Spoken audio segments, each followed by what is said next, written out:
దేవునికి స్తోత్రములు. లైవ్‌లో యూట్యూబ్‌లో వీక్షిస్తున్న సహోదరులకు క్రీస్తు నామములో వందనములు. మరి ప్రార్థన చేసుకుందాం పిల్లారా. పరలోకమందున్న మా తండ్రి, నీ ప్రియకుమారుడు యేసుక్రీస్తు నామములో కృతజ్ఞతాస్తుతులు స్తోత్రములు చెల్లించుకుంటున్నాం నాయన. ఇంతవరకు సజీవులుగా ఉంచి నీ కృపలో కాపాడుతూ మరి 2025లో కాపాడి 2026లోనికి మమ్మల్ని ప్రవేశపెట్టినందుకు కృతజ్ఞతాస్తుతులు స్తోత్రం చెల్లించుకుంటున్నాం నాయన. ఈరోజు సంఘంగాను సమాజంగాను కూడుకొని వాక్యము నేను నేర్చుకోవాలని ప్రయత్నపడుతుండగా నీ కృపను అనుగ్రహించండి. వాక్యం విని మా ఆత్మీయత స్థితిని సరిదిద్దుకొని నీకు మేమ తెచ్చే వారంగా, ఘనత తెచ్చే వారంగా ఉండే ధనత భాగ్యం మా అందరికీ అనుగ్రహించమని యేసుక్రీస్తు నామములో ప్రార్థన అడిగి వేడుకుంటున్నాం తండ్రి. ఆమెన్. మరి సహోదరులందరికీ మరి యేసుక్రీస్తు నామములో వందనాలు.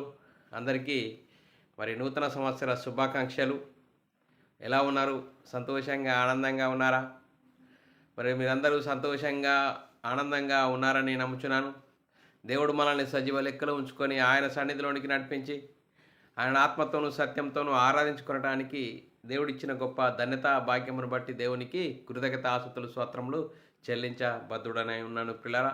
ఫేస్బుక్ ద్వారా కానీ యూట్యూబ్ ద్వారా కానీ మీ చెరువులోనికి వచ్చి మీతో వాక్యం పంచుకోవడానికి దేవుడిచ్చిన గొప్ప ధన్యత భాగ్యమును బట్టి దేవునికి కృతజ్ఞతాస్తుతులు స్తోత్రములు చెల్లించబద్ధుడనై ఉన్నాను పిల్లరా. మరి ఈరోజు 2026 దేవుడు 2025లో కాపాడి సజీవులుగా ఉంచి 2026లోనికి మనం ప్రవేశపెట్టిన దేవునికి కృతజ్ఞతాస్తుతులు స్తోత్రములు చెల్లించబద్ధులమై ఉన్నాము పిల్లరా. మరి పిల్లరా, ఈరోజు సంఘానికి వచ్చిన మనము ఈరోజు నేర్చుకోవాల్సిన అవసరము ఏంటి అంటే పిల్లరా, ఈరోజు సంఘానికి వచ్చిన మనము చాలా అద్భుతమైన అంశము నేర్చుకుందాం పిల్లరా. నూతన మార్గము అనే అంశము నేర్చుకుందాం పిల్లరా.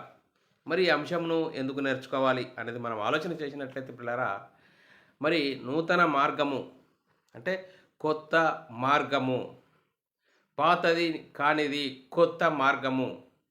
మరి మనం ఆలోచన చేసినట్లయితే ఈ అంశమును ఎందుకు నేర్చుకోవాలి అనేది మనం ఆలోచన చేసినట్లయితే పిల్లరా, మనం ప్రారంభంలో మనము ఈలోక ప్రకారంగా మనం ఆలోచిస్తే ప్రారంభంలో కాలినడక ఉండేది. ఒక పట్టణంకి ఒక ప్రాంతానికి వెళ్ళాలంటే కాలినడక ఉండేది. ఆ కాలినడక కాస్త ఏమైపోయింది, సైకిల్ ప్రయాణము, బండి ప్రయాణము, అలాగే కారు ప్రయాణము, బస్సు ప్రయాణము, రైలు ప్రయాణము, విమాన ప్రయాణం అయిపోయింది. అంటే సులభతరమైన విధానంలోనికి మనిషి ప్రవేశిస్తున్నాడు పిల్లరా. మరి మనం ఆలోచన చేసినట్లయితే ఈ ప్రయాణము శరీర సంబంధమైన ప్రయాణం. మరి ఆత్మ సంబంధమైన ప్రయాణం గురించి మనం ఆలోచన చేసినట్లయితే మరి శరీర సంబంధమైన ప్రయాణము ఒకటి కాకుంటే ఇంకొకటి, ఒకటి కాకుంటే ఒకటి. చూడు, మనం ఆలోచన చేసినట్లయితే ఫోన్ తీసుకున్నాం, మనం ఫోన్ వాడుతున్నాము. ఫోన్లో నూతన అంగులతో మరి విప్లవాత్మకమైన ఫోన్ వచ్చేసింది అంటున్నారు. అంటే ఒకటి తర్వాత ఒకటి ఈ లోక సంబంధంగా మనం చూస్తూ ఉంటే ఒకటి తర్వాత ఇంకోటి నూతనంగా మరి మనకు ఏదో కొత్తది చూయించి మనల్ని మరి మన దగ్గరనో ఉన్నదాన్ని మనము ఇచ్చే విధంగా వారు ప్రయత్నం చేస్తున్నారు మార్కెట్లో చూస్తూ ఉంటే. అంటే చూడండి పిల్లరా, శరీర సంబంధంగా ఈ 60, 70, 80 సంవత్సరాల ప్రయాణంలో కొత్తదాన్ని మనము ఆస్వాదిస్తున్నాము, అనుభవిస్తున్నాము పిల్లరా. మరి మనం ఆత్మ సంబంధంగా మనం ఆలోచన చేసినట్లయితే మనమై ఉన్న ఆత్మ మరి మనం ఆలోచన చేసినట్లయితే మరి ఎక్కడి నుండి వచ్చింది? దేవుడై ఉన్న ఆత్మలో నుండి వచ్చింది. కాబట్టి ఈ ఆత్మకు మరి కాలం ఉన్నదా? దేవుని నుండి వచ్చిన దేవుడు అమరుడు, దేవుడు నిత్యుడు, దేవుడు యుగయుగాలు ఉండేవాడు. ఆ యుగయుగాలు ఉండే ఆ ఆత్మలో నుండి, ఆ దేవునిలో నుండి విభాగింపబడిన ఆత్మ మనము ఆదాములో నుండి వచ్చింది. ఆదాములో నుండి ఒక్క మనిషి నుండి ప్రతి జాతి మనుషులందరూ భూమి మీదకి వస్తున్నారు. మరి ఈ ఆత్మను గురించి మనం ఆలోచన చేసినట్లయితే ఈ ఆత్మకు మరి అంతం లేదు, ముగింపు లేదు. మరి శరీరంలో కనిపించే ఒక ఆత్మ ఉన్నది. ఈ ఆత్మ పరలోకానికి వెళ్ళాలి. ఆ పరలోకానికి వెళ్ళాలంటే యేసుక్రీస్తు నాలాంటి పాప శరీరాకారం ధరించుకొని మరి ఆ శరీరాన్ని దేవుని పని నిమిత్తము దేవుడు ఈ కనిపించే శరీరమును కనిపించని ఆత్మకు ధరింపజేశాడు. ఈ శరీరంలో పాప స్వభావం ఉన్నది. ఈ శరీరంలో పాప స్వభావం ఉన్నది కాబట్టి దేవుని మాట వినదు. దేవుని మాట ఎంత మాత్రము నెరవేర్చబడదట. చూడండి పిల్లలు, ఈ శరీరము దేవుని మాట వినదట. మరి చూడండి పిల్లలు, కనిపించని ఆత్మ కొరకు కనిపించే శరీరంను దేవుడు అమర్స్తే ఈ శరీరం ఏమవుతుంది? ఆత్మనే వినకుండా శరీరాన్ని కోసము ప్రాకులాడి ఈ 60-70-80 సంవత్సరాల కోసం ప్రాకులాడి మరి ఏం చెప్తున్నాము? శరీరానికి కట్టుబానిసై శరీరానుసారంగా జీవించి నిత్య నరకానికి వెళ్ళే భయంకరమైన పరిస్థితి. అలా వెళ్ళకూడదు అని నాలాంటి శరీరం ధరించుకొని దేవుని పనిని యేసుక్రీస్తు భూమి మీద జరిగించాడు. చూడండి, శరీరంలో పాప స్వభావం ఉన్నది కాబట్టి ఈ పాప స్వభావాన్ని యేసుక్రీస్తు ఈ లోకంలోనికి వచ్చేం చేశాడు? దాన్ని ఆ పాప స్వభావాన్ని పాపాన్ని తీసివేయడానికి మనందరి కోసము శిలువలో మరణించాడు. శిలువలో మనందరి కోసం రక్తం కార్చాడు.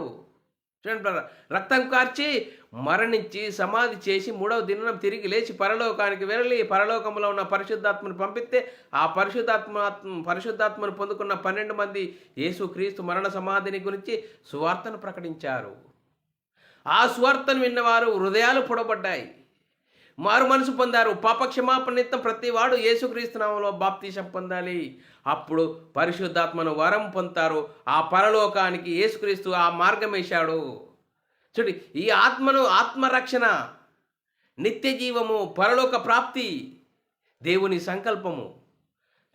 సంకల్పము క్రీస్తు త్యాగము అర్థం చేసుకొని ఆ నూతన మార్గానికి వెళ్ళాలని యేసుక్రీస్తు ఒక మార్గం వేశాడు. అందుకోసమే ఆ మార్గాన్ని కోసం మనం తెలుసుకోవాలి. శరీరాని కోసమే మనం కట్టిబానిసై శరీర భ్రమలో ఉంటే మనకు అర్థం కాదు. ఈ కనిపించే శరీరంలో కనిపించని ఒక ఆత్మ ఉన్నది. ఈ ఆత్మ కొరకే మనము జీవించాలి, ఆలోచించాలి. ఎక్కడి నుండి వచ్చింది, ఏం చేస్తున్నది, ఎలా వంటి జీవితం జీవిస్తున్నాము. చూడండి, ఉదయం లేచి నుంచి పడుకునేంత వరకు శరీరం కోసమే ఆలోచిస్తున్నాము, శరీరం కోసమే పాట పాడుతున్నాము. ఆలోచించాలి, లోతుగా ఆలోచిస్తే శరీరము మనల్ని ఎంత భ్రమ పెడుతూ, మరి చూడండి ఎంత భ్రమ పెడుతూ ఆ భ్రమలో మనము నడుస్తున్నాము. అందుకోసమే శరీరం కోసము బ్రతుకుతే పాతాళమైన భయంకరమైన పరిస్థితి ఉన్నది. ఆ భయంకరం తప్పించడానికి యేసుక్రీస్తు ఈ లోకానికి వచ్చి నాలాంటి శరీరం ధరించుకొని దేవుని పనిని చేశాడు పిల్లరా. దేవుని పనిని తుదముట్టించి యేసుక్రీస్తు శిలువలో మరణించాడు, సమాధి చేయబడ్డాడు. 3వ రోజున తిరిగి లేచి పరలోకానికి వెళ్ళి పరలోకంలో పరిశుద్ధాత్మను పంపిస్తే ఆ పరిశుద్ధాత్మ వచ్చి యేసుక్రీస్తు మరణ సమాధి గురించి సువార్తను ప్రకటిస్తే ఆ సువార్తను విన్నవారు హృదయాలు పొడవబడ్డాయి, మారు మనసు పొందారు. పాపక్షమాపణ ప్రతి వాడు యేసుక్రీస్తు నామములో బాప్తిసం పొందాడు. ఆ బాప్తిసం పొందడం ద్వారా యేసుక్రీస్తు వేసిన ఆ మార్గాన్ని కనుక్కొని ఆ నూతన మార్గంలో వెళ్తే ఆత్మ కోసం జీవిస్తాము, ఆత్మ కోసం ఆరాటపడతాము. ఈ ఆత్మ పరలోకం చేరాలంటే ఈ భూమి మీదనే మనకు అవకాశం ఉన్నది. ఈ అవకాశాన్ని సద్వినియోగం చేసుకుంటాము. అలాంటి సద్వినియోగం చేసుకోవాలని ఈ అంశము నేర్చుకుందాం పిల్లరా. మన లేఖనానుసారంగా చూసుకుందాం పిల్లరా. మనం ఆలోచన చేద్దాం పిల్లరా. మనిషి ఆయుష్ను గురించి మనం ఆలోచన చేసినట్లయితే పిల్లరా, మనిషి ఆయుష్ ఎంతట? కీర్తనలు 90వ అధ్యాయం 10వ వచనంలో రాయబడ్డది. మా ఆయుష్ కాలము 70 సంవత్సరములు, అధిక బలము అయిన ఎడల 80 సంవత్సరములకు అయినను వాటి వైభవము ఆయాసమే, దుఃఖమే, అది త్వరగా గతించిపోవును, మేము ఎగిరిపోదుము. చూడండి పిల్లరా, మనం ఆలోచన చేసినట్లయితే మనిషి ఆయుష్కాలం అని ఎంత చెప్తుంది బైబిలు? 70 సంవత్సరములు, 80 సంవత్సరములు, అధిక బలం ఉన్న ఎడల చూడండి పిల్లరా 80 సంవత్సరములు వాటి ఆయాసము, దుఃఖమే, ప్రయాసమే. చూడండి పిల్లరా, మనం ఆలోచన చేసినట్లయితే ఎంతవరకు మనము సుఖంగా జీవిస్తాము అంటే, మనిషి చూడు, మా ఆయుష్కాలము 70 సంవత్సరములు, అధిక బలం ఉన్న ఎడల 80 సంవత్సరములు అయినను వాటి వైభవము ఆయాసమే, దుఃఖమే, అది త్వరగా అతించిపోవును. చూడండి పిల్లరా, మనం ఆలోచన చేసినట్లయితే చూడండి పిల్లరా, మనం ఒక సంవత్సరము పాతదైపోతుంది, కొత్త సంవత్సరంలోనికి వెళ్ళిపోతున్నాము. అప్పుడు ఏమంటున్నాం మనము? హ్యాపీ న్యూ ఇయర్ అనుకుంటున్నాము, నూతన సంవత్సర శుభాకాంక్షలను తెలుపుకుంటున్నాము. మనం ఆలోచన చేసినట్లయితే ఆ సంవత్సరము దేవుడు మనకు దయాకిరీటంగా దయచేస్తున్నాడట. కీర్తనలు 65వ అధ్యాయము 11వ వచనంలో రాయబడ్డది, సంవత్సరమును నీ దయాకిరీటంగా ధరింపజేసి ఉన్నావు. చూడండి, ఏంటంటే సంవత్సరము మనకు ఒక దయాకిరీటము. ఆ దయాకిరీటంలో మనం ఆ సంవత్సరంలోనైనా నేను అనే ఈ ఆత్మ గురించి ఆలోచిస్తామా? కనిపించే శరీరం కోసమే బ్రతుకుతామా? కనిపించిన ఒక ఆత్మ, కనిపించే శరీరంలో ఉన్నది ఈ ఆత్మను గురించి మనం ఆలోచన చేస్తామా? ఆలోచన చేస్తే ఎందుకు వచ్చాము? ఏం చేస్తున్నాము? శరీరం కోసమే బానిస అయిపోతున్నామా? శరీర భ్రమలో ఉన్నామా? ఈ ఆత్మ కోసం ఆలోచిస్తున్నామా అని ఆలోచన కలిగి ఉంటాము పిల్లరా. మన ప్రారంభంలో మనం ఆలోచన చేసినట్లయితే దేవుడు ఆదామును ఈ భూమికి ఎలా రంగప్రవేశం చేశాడు అన్నది మనము మూలానికి వెళ్ళినట్లయితే పిల్లరా అద్భుతంగా మనకు ఆ ఆలోచన కలుగుతుంది పిల్లరా. ఆదికాండము 2వ అధ్యాయం 7వ వచనంలో మనం ఆలోచన చేసినట్లయితే మరి దేవుడైన యెహోవా నేలమంటితో నరుని నిర్మించి వాని నాసికారంధ్రములో జీవవాయువును ఊదగా నరుడు జీవాత్మాయను. ప్రారంభంలో మరి చూడు, మట్టితో మట్టి బొమ్మను చేసి మట్టి బొమ్మలోనికి చూడండి, మట్టి బొమ్మలోనికి దేవునిలో దేవుడై ఉన్న ఆత్మ ఊదాడట. అప్పుడు నరుడు జీవాత్మాయను. చూడండి, మనం ఆలోచన చేసినట్లయితే ఈ ప్రారంభాన్ని మనం ఆలోచన చేసినట్లయితే ప్రకృతిలో నుండి మట్టిలో నుండి మట్టి బొమ్మను చేసి ఆ మట్టి బొమ్మలోనికి చూడండి, ఈ మట్టి బొమ్మలో ప్రకృతిలో పాప స్వభావం ఉన్నది. మనం ఆలోచన చేయాలి. ఈ ప్రకృతిలో నుండి తీయబడిన మట్టిలో పాప స్వభావం ఉన్నది. ఆ పాప స్వభావంలో ఉన్న ఆ మట్టిలోనికి దేవుడు పరిశుద్ధుడు. ఆ పరిశుద్ధ ఆత్మను, పరిశుద్ధుడైన దేవునిలో ఉన్న ఆత్మ ఆ మట్టి బొమ్మలోనికి ఊదాడు. మట్టి బొమ్మలోని కుదినప్పుడు ఆదాము జీవాత్మాయను. చూడండి, మరి మనం ఆలోచన చేసినట్లయితే దేవుడు ఒక ప్రణాళిక. దేవునికి అనేక మంది పిల్లలు కావాలి కాబట్టి అప్పుడు దేవుడైన యెహోవా ఆదామునకు గాఢ నిద్ర కలగజేసి ప్రక్కటెముకలు తీసి అవ్వను సృష్టించి ఆశీర్వదించి వారినిద్దరిని ఆశీర్వదించి ఏదైనా తోటలో ఉంచాడు. ఏంచి ఆ ఏదైనా తోటలో ఉంచి ఒక ఆజ్ఞ ఇచ్చాడు. మీరు అన్నీ తినవచ్చు, ఒక్కటి తినకూడదు. తోట మధ్యలో ఉన్న మరి మంచి చెడ్డలు తెలివినిచ్చే పొలము తినకూడదు అన్నాడు. ఎందుకు? శరీరంలో పాప స్వభావం ఉన్నది కాబట్టి ఆజ్ఞించాడండి. శరీరంలో పాప స్వభావం ఉన్నది ప్రారంభం నుంచే. చూడు, మట్టి బొమ్మలోనికి తీయబడినది, ప్రకృతిలో నుండి తీయబడిన ఆ బొమ్మలోనికి జీవాత్మను ఊదాడు. దేవుడు పరిశుద్ధుడు, కానీ శరీరంలో పాప స్వభావం ఉన్నది కాబట్టి ఆదాముకు ఆజ్ఞ ఇచ్చాడు. ఆజ్ఞను మీరనంత వరకు దేవుని కుమారుడుగా, దేవుని కుమారత్వం కలిగి ఉన్నాడుగా, దేవునితో సహవాసం కలిగి ఉన్నాడు. ఎప్పుడైతే సాతాను ప్రవేశించి అవ్వను మోసపరిచి వారిద్దరూ అపరాధంలో పడ్డారు, ఆజ్ఞ అతిక్రమించారు. ఆజ్ఞ అతిక్రమే పాపం వల్ల వచ్చింది మరణము, దేవుని నుండి ఎడబాటు కలిగింది. చూడు, వారికి ఆదాము వరకు దేవునికి ఏమైపోయింది? పాపము అడ్డైపోయింది. అందుకోసమే ఆదామా ఎక్కడున్నావు అంటే ఏమంటున్నాడు? నేను చెట్టు చాటులలో దాగి ఉన్నాను, నీ స్వరం విన్నప్పుడు భయపడ్డాను. ఎందుకు? నేను తినవద్దన్న పండు తింటివా?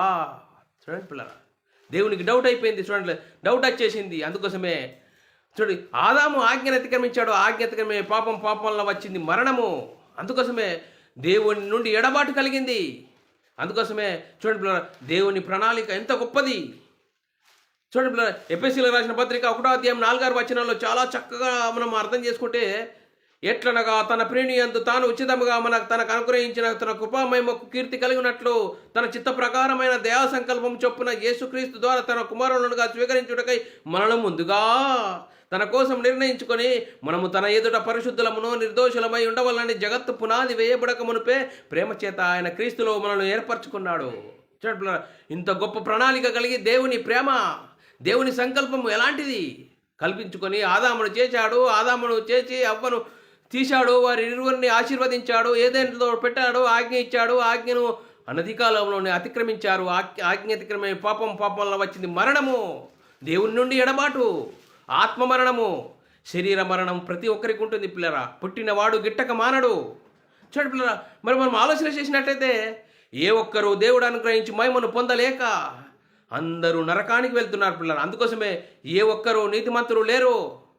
అందరూ దేవుడు అనుగ్రహించి మహిమను పొందలేక మరి నరకానికి వెళ్తున్నప్పుడు చూడండి పిల్లరా, దేవుడు తన సొంత కుమారుని పాప శరీరాకారంతో ఈ లోకానికి పంపించాడు. యేసుక్రీస్తు నీలాంటి నాలాంటి పాప శరీరాకారము, శరీరంలో పాప స్వభావం ఉన్నది, ఆత్మలో పాప స్వభావం లేదు. ఎప్పుడో ఆజ్ఞను అతిక్రమిస్తే అప్పుడు ఆజ్ఞ అతిక్రమే పాపం వల్ల వచ్చింది మరణము ఆత్మకు. చూడండి, మరి దేవుడు తన సొంత కుమారుని పాప శరీరాకారంతో ఈ లోకానికి పంపించి యేసుక్రీస్తు ఈ లోకం నీలాంటి నాలాంటి శరీరం ధరించుకొని దేవుని చిత్తాన్ని నెరవేర్చాడు. దేవుని మాటను అనుసరించాడు. దేవుని మాటలే చెప్తున్నాను, నా మాటలు కాదు. నేను చెప్పే బోధ దేవుని మాటలు, దేవుని ఆలోచన, దేవుని పని చేయడానికి వచ్చానని చూడండి పిల్లరా. మరి మనం ఆలోచన చేసినట్లయితే దేవుడు తన సొంత కుమారుని ఈ లోకానికి పంపించాడు. ఆ పంపించేసాడు. రోమీయులకు రాసిన పత్రిక 3వ అధ్యాయం 23వ వచనం, ఏ భేదము లేదు, అందరూ పాపము చేసి దేవుడు అనుగ్రహించి మహిమను పొందలేకపోవచ్చున్నారు. రోమీయులకు రాసిన పత్రిక 8వ అధ్యాయం 4వ వచనము, దేవుడు తన సొంత కుమారుని పాప శరీరాకారంతో పంపి ఆయన శరీరమందు పాపమునకు శిక్ష విధించెను. చూడండి. మరి యేసుక్రీస్తు ఈ లోకానికి వచ్చేసాడు. పాపము పాప స్వభావము శరీరంలో ఉంది. ఆ శరీరాన్ని పాపాన్ని తీసివేయడానికి యేసుక్రీస్తు శిలువలో మరణించాడు. అందుకోసమే మరణించాడు, సమాధి చేయబడ్డాడు. 3వ రోజున తిరిగి లేచి పరలోకానికి వెళ్ళి పరలోకంలో పరిశుద్ధాత్మను పంపితే ఆ పరిశుద్ధాత్మను పొందుకున్న 12 మంది యేసుక్రీస్తు మరణ సమాధిని గురించి సువార్తను ప్రకటించారు.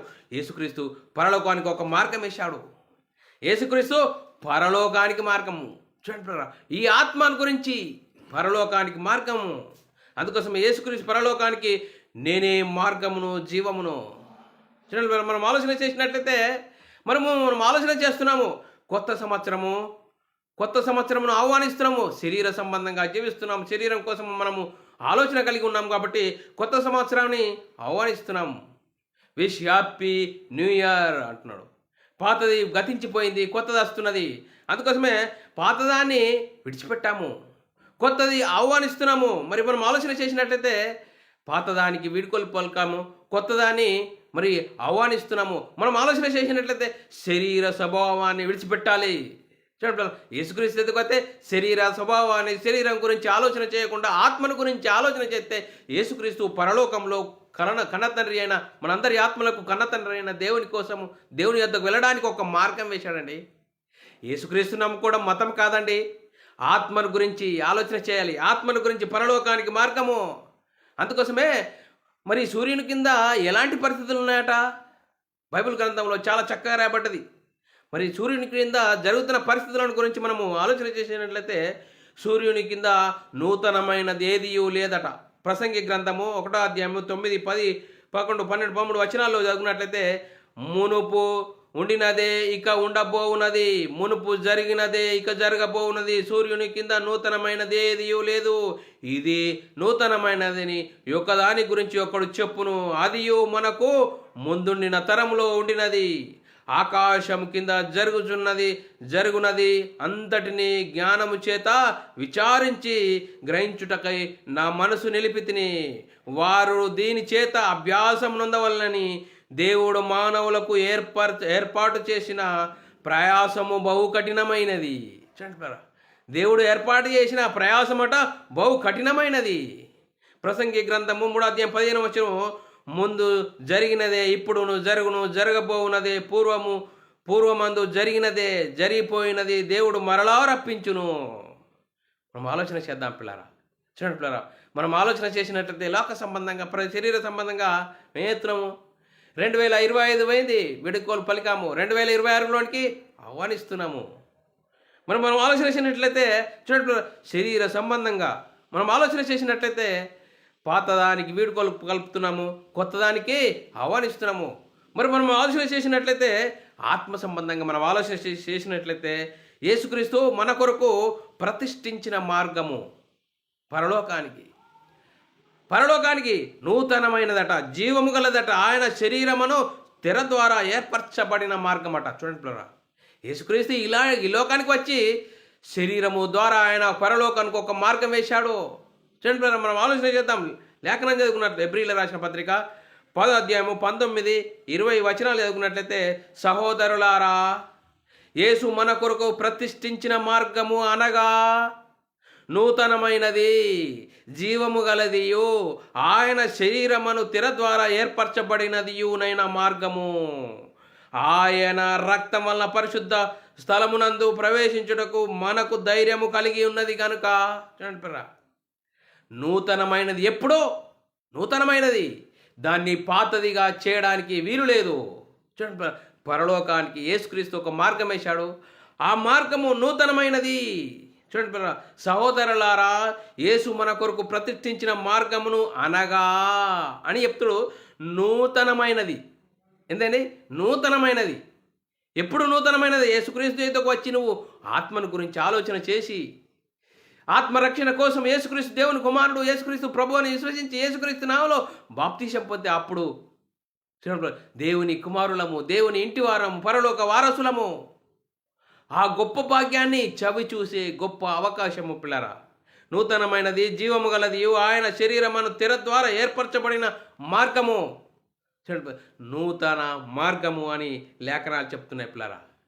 మరి మనం ఆలోచన చేసినట్టయితే మరి శరీర సంబంధంగా మనము దేవుని మాటలు వినకుండా మన ఇష్టానుసారమైన జీవితం జీవించి శరీరం కోసం ప్రాకులాడితే, ఆజ్ఞను అతిక్రమించిన మనము దేవుని మాట కోసం బ్రతకకుంటే పాతాళం అనే భయంకరమైన పరిస్థితిలో ఉన్నది.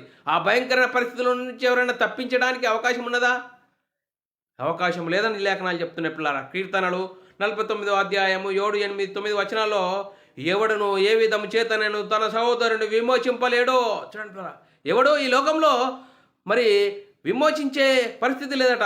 ఎవడును ఏ విధం చేతనను తన సహోదరుని విమోచింపలేడు. వాడు కుళ్ళు చూడక నిత్యము బ్రతుకున్నట్లు వాని నిమిత్తం దేవుని సన్నిధిలో ప్రాయశ్చిత్తం చేయగలవాడు ఎవడు లేడు. వారి ప్రాణ విమోచన ధనము బహు గొప్పది, అది ఎన్నటికీ తీరక ఉండవలసినదే. చూడండి పిల్లరా, ఎన్నటికీ తీరక ఉండవలసినదే. మరి మనం ఆలోచన చేయాలి. మరి ఎప్పుడు మనము శరీరం కోసమే ఆలోచన చేసి ఉదయం లేచి నుంచి పడుకునేంత వరకు 70-80 సంవత్సరాల కోసమే ఈ ఆరాటమా? కనిపించే శరీరంలో కనిపించని ఆత్మ ఉన్నది. ఈ ఆత్మ కొరకు ఆలోచిస్తున్నావా? ఆలోచించాలి. ఈరోజన్నా, ఇప్పటి నుంచన్నా ఆలోచన చేయాలి. మరి చూడు, ఎప్పటికీ తీసివేయలేని ఆ బలను మాటి మాటికి అర్పించడం వలన, చూడండి మాటి మాటికి అర్పించడం వలన ఏమైనా ప్రయోజనం ఉన్నదా? ఏప్రిల్ రాసిన పత్రిక 10వ అధ్యాయం 12-10 వచనాల్లో ఆయన అయితే పాపముల నిమిత్తము సదాకాలము, చూడండి సాధారణంగా మనం పాత నిబంధన ప్రకారము పాపము చిందింపకుండా పాపక్షమాపణ కలగడం ఉన్నది. కానీ యేసుక్రీస్తు మనందరి కోసము, మనందరి పాపాలకు ప్రక్షాళన కలగడానికి యేసుక్రీస్తు శరీరధారిగా వచ్చి ఆయన రక్తాన్ని, ఆయన శరీరాన్ని సిలువ వేయబడ్డాడు. ధర్మశాస్త్రం సిలువలో కొట్టివేశాడు. మనందరి కోసం సిలువలో రక్తం కార్చాడు. ఆయన అయితే పాపముల నిమిత్తం సదాకాలం నిలిచి ఒకటే బలి అర్పించి యేసుని అర్పించాడు. యేసుక్రీస్తు శరీరధారి అయి, చూడండి, యేసుక్రీస్తు యొక్క శరీరం ఒక్కసారి అర్పింపబడుట చేత ఆ చిత్తమును బట్టి మనము పరిశుద్ధపరచబడి ఉన్నాము. ఆయన చిత్తమును బట్టి మనం పరిశుద్ధపరచబడి ఉన్నాము. ఆయన యందు విశ్వాసం ఉంచి యేసుక్రీస్తు దేవుని కుమారుడు, యేసుక్రీస్తు ప్రభు అని విశ్వసించి యేసుక్రీస్తు నామములో బాప్తిసం అంటే దేవుని కుమారులమండి. కుమారులమైనా దేవుళ్ళమండి. ఇంత గొప్ప భాగ్యాన్ని మనం అర్థం కాకుండా శరీరం అనే ఒక భయంకరమైన మాయలో ఉన్నాము.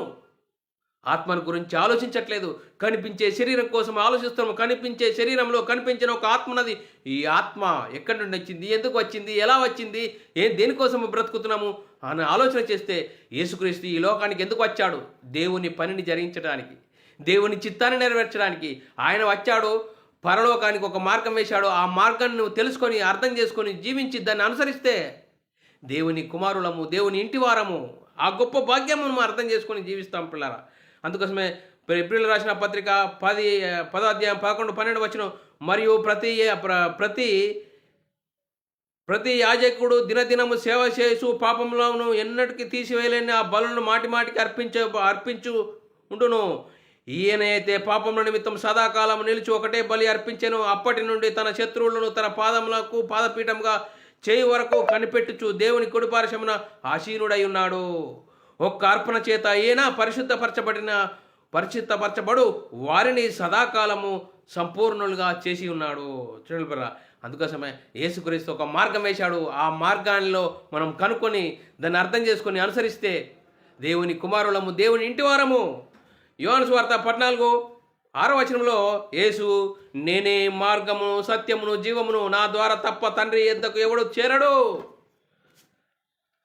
యోహాను సువార్త 10:9 వచనము, నేనే ద్వారమును, నా ద్వారా ఎవడైనను లోపల ప్రవేశించిన ఎడల వాడు రక్షింపబడిన వాడై లోపలికి పోవచ్చు, బయటకు వెళ్ళుచు మేత మేయుచు ఉండును. చూడు, యేసుక్రీస్తు ఒక మార్గం వేశాడండి. ఆ మార్గాన్ని మనం తెలుసుకోవాలండి. అందుకోసమే భూమి మీద ఎక్కడ ఏ నామంలో రక్షణ లేదని చెప్తున్నది. అపోస్తలులు ప్రారంభంలో 6 నేల మీద రక్షణ లేదు, యేసుక్రీస్తు నామంలోనే రక్షణ ఉన్నదని కరాఖండిగా ప్రకటించారు. ఆ ప్రకటనను బట్టి మనము అర్థం చేసుకోవాలి. యేసుక్రీస్తు జీవించిన కాలంలో అపొస్తలులు మరి యేసుక్రీస్తు మరణ సమాధి పునరుద్ధానం తర్వాత అపొస్తలులు దేని గురించి ప్రకటించారు? సువార్తను ప్రకటించారు. సువార్తలో ఉంది దేవుని శక్తి. ఆ దేవుని శక్తి ఏం చేస్తుంది? నేను మనమై ఉన్న ఆత్మను రక్షించజేస్తుంది. అందుకోసమే అపొస్తలులు మరి ఎవరి వలన రక్షణ కలగదు, ఈ నామముననే మనం రక్షణ పొందవలన అన్నారు. పిల్లరా, అపొస్తలుల కార్యం 4వ అధ్యాయం 12వ వచనంలో ఎవరి వలన రక్షణ కలగదు, ఈ నామమునే మనం రక్షణ పొందవలనను గాని ఆకాశం కింద మనుషులలో ఇయ్యబడిన మరి ఏ నామమున రక్షణ పొందలేమనేను. ఆకాశం కింద ఏ నామమున రక్షణ లేదు, యేసుక్రీస్తు నామములోనే రక్షణ. అందుకోసమే యేసుక్రీస్తు మనల్ని మరి యేసుక్రీస్తు ఎదుకు వస్తే మరి ఉగ్రత పాలు నుండి తప్పించబడతాము. తెస్సలోనికి రాసిన పత్రిక 5వ అధ్యాయం 9వ వచనంలో ఎందుకనగా మన ప్రభు అయిన యేసుక్రీస్తు ద్వారా రక్షణ పొందుటకే దేవుడు మనల్ని నియమించను కానీ ఉగ్రత పాలవుటకు నియమింపబడలేదు. చూడండి, యేసుక్రీస్తుకు వస్తే ఉగ్రత నుండి తప్పించబడతాము, పాతాళం నుండి తప్పించబడతాము, నరకం నుండి తప్పించబడతాము, నిత్య జీవంకి స్వతంత్రించుకుంటాము. దేవుని కుమారులమయ్యే గొప్ప భాగ్యము యేసుక్రీస్తుకు వస్తే. ఎందుకనగా మన ప్రభు అయిన యేసుక్రీస్తు ద్వారా రక్షణ పొందుటకే దేవుడు మనల్ని నియమించడు కానీ ఉగ్రత పాలవుటకు నియమింపబడలేదు. అందుకోసమే యేసుక్రీస్తు మనకు అడుగు జాడలు ఉంచిపోయాడు. మీరు తన అడుగు జాడల యందు నడుచుకున్నట్లు మీకు మాదిరిగా ఉంచిపోయాను. మొదటి పేతురు రాసిన పత్రిక 2వ అధ్యాయం 21, 22, 23 వచనాల్లో ఇందుకు మీరు పిలువబడితిరి, క్రీస్తు కూడా మీ కొరకు బాధపడి మీరు తన అడుగు జాడల యందు నడుచుకున్న ఉన్నట్లు మీకు మాదిరి ఉంచిపోయాను. ఆయన పాపము చేయలేదు, ఆయన నోట ఏ కపటము కనబడలేదు, ఆయన దూషింపబడియో బదులు దూషింపబలేదు, ఆయన శ్రమ పెట్టబడియో బెదిరింపక న్యాయముగా తీర్పు తీర్చు దేవునికి తను తాను అప్పగించుకున్నాడు. అందుకోసమే యేసుక్రీస్తు శరీరధారి అయి వచ్చినప్పుడు ఎలా ఉన్నట్ట? ఎబ్రీయులకు రాసిన పత్రిక 5వ అధ్యాయం 7వ వచనము శరీరధారి అయి ఉన్న దినములలో మహారోదనములతోనూ కన్నీళ్లతోనూ తన్ను మరణం నుండి రక్షింపగల వానికి నీ ప్రార్థనలు యాచనలు సమర్పించి భయభక్తులు కలిగి ఉండినందున ఆయన అంగీకరింపబడెను. యేసుక్రీస్తు ఈ లోకంలో నిష్టానుసారంగా జీవించలేడు, దేవుని చిత్తాన్ని నెరవేర్చాడు, దేవుని ఇష్టాన్ని నెరవేర్చాడు. అందుకోసమే ఆయన అంగీకరింపబడ్డాడు. అందుకోసమే పౌలు గురించి మనం ఆలోచన చేసినట్లయితే అపోస్తలుడైన పౌలు గారు కూడా చాలా చక్కగా చెప్తున్నాడు. మనము పొందుకున్న రక్షణను భయంతో వణుకుతో కాపాడుకోవాలి. కాపాడుకోకుంటే నీ ఇష్టానుసారమైన జీవితం జీవిస్తే నువ్వు పొందుకున్న రక్షణ పోతుంది అంటున్నాడు పౌలు గారు. ఫిలిప్పీయులకు రాసిన పత్రిక 2వ అధ్యాయం 12వ వచనంలో కాగా నా ప్రియులారా మీరెల్లప్పుడూ విధేయులై ఉన్న ప్రకారము నా ఎదుట ఉన్నప్పుడు మాత్రము గాక మరీ ఎక్కువగా నేను మీతో లేని ఈ కాలమందు భయముతోనూ వణుకుతోనూ మీ సొంత రక్షణను కాపాడుకోండి. చూడండి, మీరు రక్షణ పొందారు, రక్షణ పొందుకున్న ఈ రక్షణ పోతుందంటే పోతుంది. ఇష్టానుసారమైన జీవితం జీవిస్తే వాక్యానుసారంగా జీవించాలి, ఆత్మానుసారంగా జీవించాలి. అందుకోసమే ప్రేమ కలిగి నడుచుకోండి. ఎఫెసీయులకు రాసిన పత్రిక 5వ అధ్యాయం 2వ వచనంలో క్రీస్తు మిమ్మును ప్రేమించి పరిమళ వాసనగా ఉండుటకు మన కొరకు తన్ను తాను దేవునికి అర్పణగాను బలిగాను అర్పించుకొనెను. అలాగునే మీరును ప్రేమ కలిగి నడుచుకోండి. ప్రేమ కలిగి నడుచుకోండి. కరుణాహృదయులై క్రీస్తునందు దేవుడు మిమ్మును క్షమించిన ప్రకారం మీరును ఒకరినొకడు క్షమించుడి. ఎఫెసీయులకు రాసిన పత్రిక 4వ అధ్యాయం 32వ వచనంలో ఒకని ఎడల ఒకడు దయ కలిగి కరుణాహృదయులై క్రీస్తునందు దేవుడు మిమ్మును క్షమించిన ప్రకారం మీరును ఒకరినొకరు క్షమించుడి. ఎబ్రీయులకు రాసిన పత్రిక 13వ అధ్యాయం 12-13 వచనం కావున యేసు కూడా తన స్వరక్తం చేత ప్రజలను పరిశుద్ధపరచుటకు గవిని వెలుపట శ్రమ పొందెను.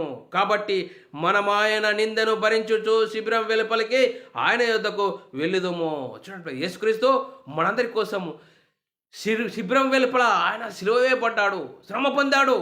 మనం క్రీస్తునందు విశ్వసించిన నీవు నేను శ్రమలు నిందలు అవమానాలు క్రీస్తునందు ఉన్న నూతన సృష్టి క్రైస్తవుడు అయినందుకు శ్రమ, సువార్త నిమిత్తం శ్రమ. సువార్త కోసం పాటుపడాలి. ఈ లోక సంబంధమైన వాటి కోసం, ప్రకృతి సంబంధమైన వాటి కోసం కాదు. యేసుక్రీస్తు నమ్ముకుంటే ఈ లోక సంబంధమైన ధనాలు, ఈ లోక సంబంధమైన ఆస్తులు సంపాదించుకుంటామని ఆ ఆలోచన పెట్టుకోకూడదు. ఆత్మను రక్షించుకోవాలి. ఆత్మను రక్షించుకోవాలంటే వాక్యానుసారంగా జీవించినప్పుడు శ్రమలు నిందలు అవమానాలు ఉంటాయి, అవన్నిటిని భరించుకోవాలి. అందుకోసమే పౌలు గారు మరి సువార్తను ప్రకటిస్తూ వెళ్తున్నప్పుడు ఆయన ఏమంటుడు, నేను మీ అందరికీ నేను పొందుకున్న రక్షణ, నేను నేర్చుకున్న వాక్యాన్ని ప్రకటించాను.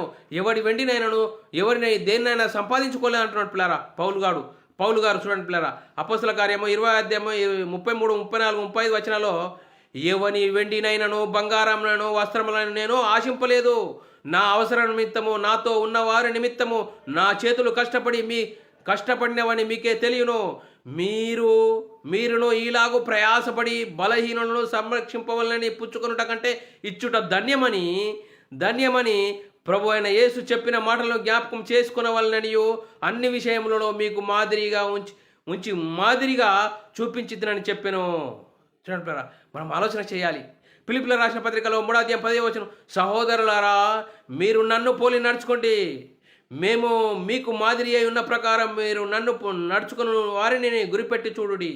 చూడండి, పోలిక, మాదిరి జీవితం కలిగి ఉండాలి. యేసుక్రీస్తు ఏ విధంగా ఈ లోకానికి వచ్చి దేవుని చిత్తాన్ని నెరవేర్చాడో ఆ చిత్తాన్ని మనము తెలుసుకున్న వారంగా దాన్ని అర్థం చేసుకుని బ్రతుకులో అనుసరించి చూపించాలి. పౌలు గారు ఏమంటాడు, నేను క్రీస్తుని పోలి నడుచుకున్న ప్రకారం మీరు నన్ను పోలి నడుచుకోండి. చూడండి, యేసుక్రీస్తు మనకు మాదిరి అయి ఉంచిపోయాను. ఆ మాదిరి నేను తెలుసుకున్నాను, ఆ మాదిరి మేము ఉంచాను. మీ వెండినైనను మీ లోక సంబంధమైన వాటిని ఆశించలేదు. నేను పొందుకున్న రక్షణ, నేను నేర్చుకున్న వాక్యాన్ని, సర్వసత్యాన్ని మీకు తెలియజేశాను. చూడండి పిల్ల, పౌలు గారు ఏ విధంగా మనం పొందుకునే రక్షణ పోతుంది భయంకరమైన, ఎందుకంటే శరీరం కోసమే ప్రాకులాడే భయంకర పరిస్థితులు ఉన్నాయి. శరీర భ్రమలో నుంచి నువ్వు బయటకు ఆలోచిస్తేనే తప్ప నీకు అర్థం కాదు. ఎందుకోసమే చూడండి పిల్లరా, కనిపించే శరీరములో కనిపించే ఒక ఆత్మ ఉన్నది. ఈ ఆత్మ కాలం యుగాలు ఉండేది, దేవునిలో నుండి వచ్చింది. దేవుడు అమరుడు. ఆ యుగాలు ఉండే ఆత్మను గురించి ఆలోచన చేయాలి. అందుకోసమే శరీరం కోసం ప్రాకులాడకు. శరీరానికి ఆశలు కల్పించే ఉన్నాడు. శరీరాశ, నేత్రాశ, జీవోటమ్మాన్ని చూపించే సాతానున్నాడో నిన్ను భ్రమలోకి నడిపిస్తాడో. అందుకోసమే శరీరాని కోసము లొంగిపోకూడదు. ఆత్మను గురించి, ఈ కనిపించే శరీరాన్ని కనిపించే ఒక ఆత్మ ఉన్నది. ఈ ఆత్మ ఉంటేనే శరీరం నడపగలుగుతున్నది. అందుకోసమే ఆత్మను గురించి ఆలోచన చేయాలి. ఈ కొత్త సంవత్సరంలో నీవు ఈ శరీరం కోసం ఆలోచించకుండా ఈ కనిపించే శరీరంలో కనిపించిన ఒక ఆత్మ ఉన్నది. ఈ ఆత్మ ఎక్కడికి వచ్చింది, ఎందుకు వచ్చింది, ఎలా వచ్చింది, ఏం చేస్తుంది అని ఆలోచన చేస్తే యేసుక్రీస్తు పరలోకానికి ఒక మార్గం వేశాడు. ఆ మార్గాన్ని నువ్వు కనుక్కొని అర్థం చేసుకొని యేసుక్రీస్తు దేవుని కుమారుడు, యేసుక్రీస్తు ప్రభు అని విశ్వసించి యేసుక్రీస్తు నామములో బాప్తీసం పొందితే అప్పుడు నీ మనోనేత్రాలు వెలిగింపబడతాయి. బైబిల్లోని ఆత్మ సంబంధమైన సంగతులు అర్థమవుతాయి. అప్పుడు మహిమ నుండి అధిక మహిమకు, ఘనత నుండి అధిక ఘనతకు ఎదిగే అవకాశం ఉంటుంది. అపోస్తల బోధ యందును, సావాసమందును, రొట్టె విరుచుట యందు ఎడతెగక ఉండడం వల్ల వాక్యం ద్వారా దినదినము మన ఆత్మీయత స్థితిది అభివృద్ధి పొందుతుంది. మహిమ నుండి అధిక మహిమకు, ఘనత నుండి అధిక ఘనతకు ఎదిగి మన ఆత్మీయత స్థితిని సరిదిద్దుకుంటాము. లేకుంటే శరీరం కోసమే, శరీర వలయంలో, శరీర భ్రమలో నీ జీవిస్తే ఆరని అగ్ని యుగాలు. చూడండి పిల్ల, శరీరం చేసే పొరపాటు ఆత్మకు శిక్ష. అందుకోసమే ఆలోచన చేయాలి. నూతన మార్గము, పరలోకానికి యేసుక్రీస్తు వచ్చి ఒక నూతన మార్గం తండ్రి యొద్దకు వేశాడు. ఆ మార్గాన్ని తెలుసుకొని అర్థం చేసుకొని మన బ్రతుకులో అనుసరిస్తూ అప్పుడు ఆత్మను గురించి ఆలోచిస్తే ఎంత ఆనందము, ఎంత గొప్ప భాగ్యం మనము ప్రతి ఒక్కరం కలిగి ఉన్నాము. ఆ భాగ్యాన్ని మనం అర్థం చేసుకోలేక సువార్తని చెప్తే ఈరోజు చాలామంది అది మతం అండి అంటున్నారు. ఎలా మతం అండి? శరీరం ఒక భ్రమలో నుండి బయటకు ఆలోచన చేయు. కనిపించే శరీరంలో కనిపించిన ఒక ఆత్మనది. ఆత్మను గురించి ఆలోచన చేయి. ఆత్మరక్షణ, నిత్య జీవం, పరలోక ప్రాప్తి యేసుక్రీస్తు నమ్ముకుంటే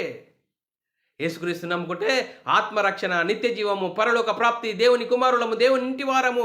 ఇంత గొప్ప భాగ్యం మనకు అర్థం కాకుండా శరీర భ్రమలో మనం జీవిస్తే చాలా భయంకరమైన పరిస్థితి.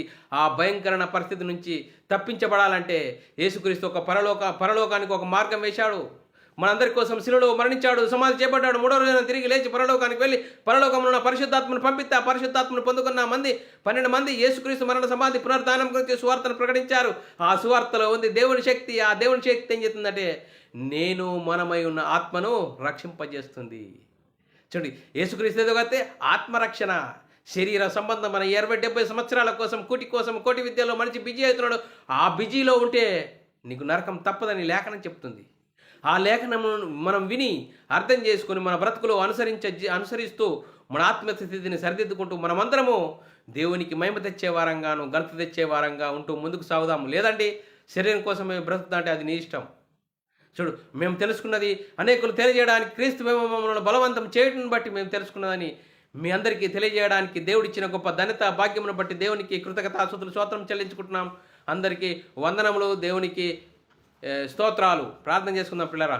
పరలోకమందున్న మా తండ్రి, నీ ప్రియకుమారుడు యేసుక్రీస్తు నామములో కృతజ్ఞతాస్తుతులు స్తోత్రం చెల్లించుకుంటున్నాం నాయన. ఇంతవరకు సజీవులుగా ఉంచి నీ కృపలో కాపాడుతూ భద్రపరుస్తూ సజీవులుగా ఉంచి ఈరోజు నూతన మార్గం అనే అంశం ద్వారా ఎన్నో విధాలుగా వాక్యం ద్వారా హెచ్చరించిన విధానం స్తోత్రాలు. విన్న వాక్యాన్ని విడిచిపెట్టకుండా విన్న మాటల ప్రకారం ఆత్మీయ జీవితంలో కట్టుకొని నీకు మహిమ తెచ్చే వారంగా, ఘనత తెచ్చే వారంగా ఉండే ధనత భాగ్యం మా అందరికీ అనుగ్రహించినందుకు కృతజ్ఞతాస్తుతులు స్తోత్రం చెల్లించుకుంటూ యేసుక్రీస్తు నామములో ప్రార్థనకి వేడుకుంటున్నాం తండ్రి, ఆమేన్.